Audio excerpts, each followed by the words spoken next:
it does like this. And it's at this moment that I realize that whatever is watching us is intelligent and is watching us.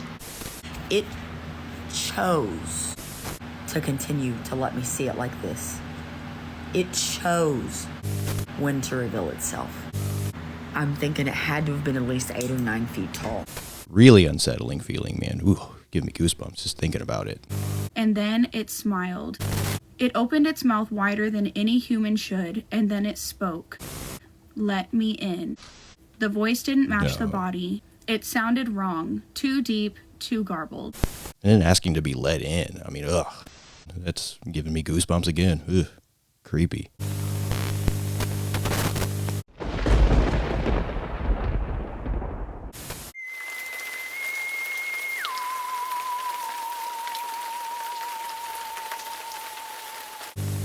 What is up, everybody? I'm Johnny Blacklight. Welcome to the channel. Here we talk about all kinds of weird stuff. Cryptids, UAPs, glitches in the Matrix itself, and more. Subscribe and stay a while. Alrighty, man, some creepy Appalachia content. Let's get into it. I live in the Smoky Mountains near the Appalachian border, okay? In Kodak, Tennessee. It's 11 p.m. Eastern Standard Time. I need you to know what I just saw in the woods, okay? So let's go. It's a regular night. Me and our daughter are sitting in our hot tub on our property, and she's on the phone with one of her friends, all right? Then I hear some leaves. Don't think anything about it, but we've got like lots of critters and stuff running around, so I stand up over on the ledge of the hot tub to look over our privacy fence to shine the light. I have my shot pew in my left hand and my spotlight in my right hand, and I'm looking. Boom. See it. I say, Kaylin, get down right now. She gets off. She's standing in the hot tub. We're looking at this at the same time. I see this. Just one glowing green eye, okay? Everything around it is completely distorted. You can't see the two privacy lights that are a long ways on the other property behind it. You can't see the red tower in the background. You can't see anything, okay? Everything around it is completely distorted. So I'm shining the light on it constantly, thinking that eventually it'll move. I'll be able to tell what it is, okay? And it does like this. And it's at this moment that I realize that whatever is watching us is intelligent and is watching us, okay? So we keep looking, trying to figure out what's going on. I watched this thing, we both did, go, crash down like this, okay? So now I can see like this instead of like this, from 4 legs, and stand up and step around the tree from 4 legs to 2 legs, okay? And then it starts like this, like stepping, like weird That's gait, so creepy, okay? man. Oh my god. It's not moving quickly. It's still just me and it, and that's it, all right? Me and my daughter and this thing. Complete silence. Complete silence. There should be noise from it walking on the leaves, moving through the woods, nothing. Extra creepy. We got the hell out of there. Yeah, dude. So quick. I need to know if anybody has seen or experienced anything like this. I don't know how long that thing was watching us, but literally, just like this. And then it decides, okay, you're gonna keep watching me, fine. No. What the hell, man? No. And why? If I'm shining my light directly on you, all I can tell is that you go from 4 legs to 2 legs, but I can't see anything else. I can't tell if you're hairy. I can't tell what color you are. I can't make out any facial features. Just 2 glowing green eyes. That's it. Here's what's bothering me so bad about this encounter, okay? It saw me scanning the woods for a while. It could have completely hidden. It could have ducked down. It could have left. And I wouldn't have known anything. It chose to continue to let me see it like this. It chose when to reveal itself. And it still didn't turn. It didn't leave. It didn't do anything except for get bigger and move towards us. That's wild.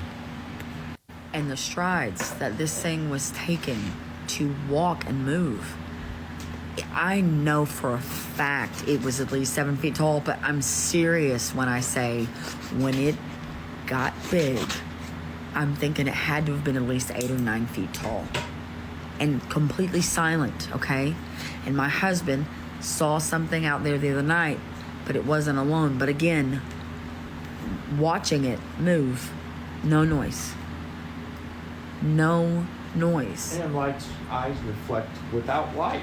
And the It's weird. The eyes reflect without light. It doesn't make sense.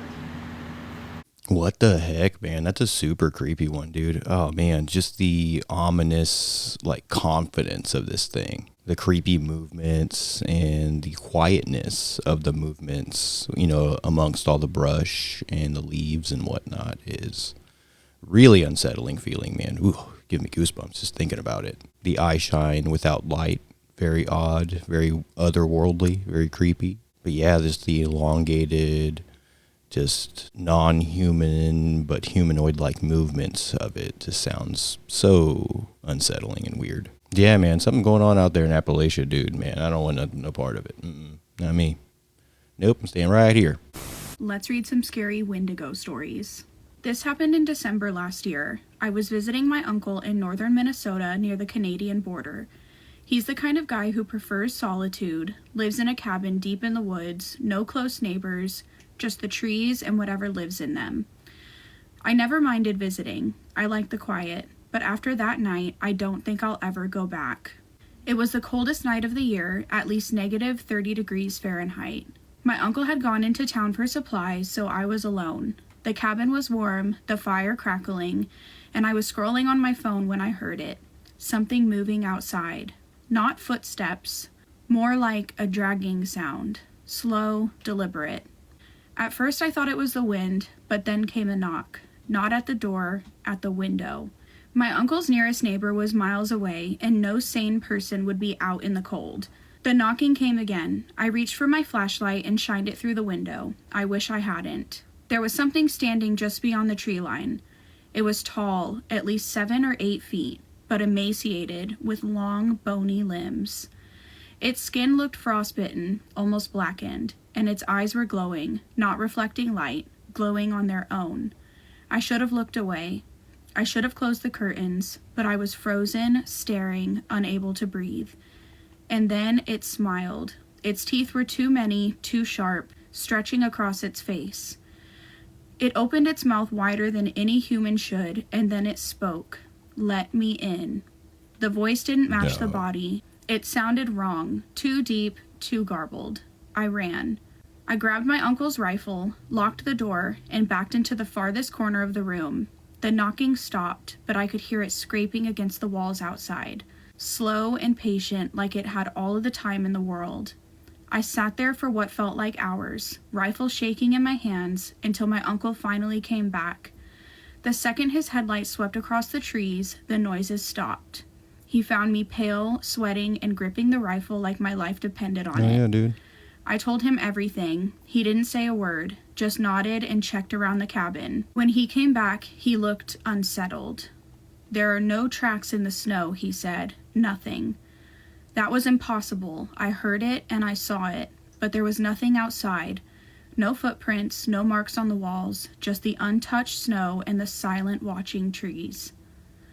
I left the next morning and haven't been back since. My uncle still lives there, but he told me something before I left. If you ever hear it again, don't look, and whatever you do, never let it in. I haven't told anyone else this story until now, but I know what I saw, and I know it's still out there. Holy shit, man. That's super creepy. Oh, man, that's wild. They're just always like so tall and lanky and like emaciated, weird, humanoid, crawler-esque looking things. Ugh, it's so scary. And then her mentioning that the voice was different than what the body should be. It didn't really match up. It's deep and gargled and stuff. It's so uncanny and weird and just off-putting. The creepy smile and the too many teeth, another uncanny aspect here. And then asking to be let in. I mean, oh man, that's giving me goosebumps again. Creepy. Yeah, man, that one's sending shivers up my spine. My sister and I were playing in the snow, and I heard our dad faintly calling my name from the forest. I was looking through the trees to see where he was when my sister said, "Are you coming? Dad's home. We have to help him with the groceries." We ran around the house to the garage, but his car was still gone and no tracks in the fresh snow. Later on, my sister said she heard him call her name from the garage. We both heard our own names 3 times, getting clearer each time. This happened to my grandpa. He went camping with his Boy Scout troop in some woods near my home. The woods take up over 10 square miles. They were about 2 miles in at a campsite. He said he woke up in the middle of the night to a rustling sound outside of his tent, and at first he didn't think much of it. He thought it was one of his friends or the troop leader taking a piss, so he went back to sleep. The next day in the morning, he asked the troop who woke him up to use the bathroom, and everyone said that no one got up last night, so he thought that someone was messing with him. That night, he was woken up again to the sound outside of his tent.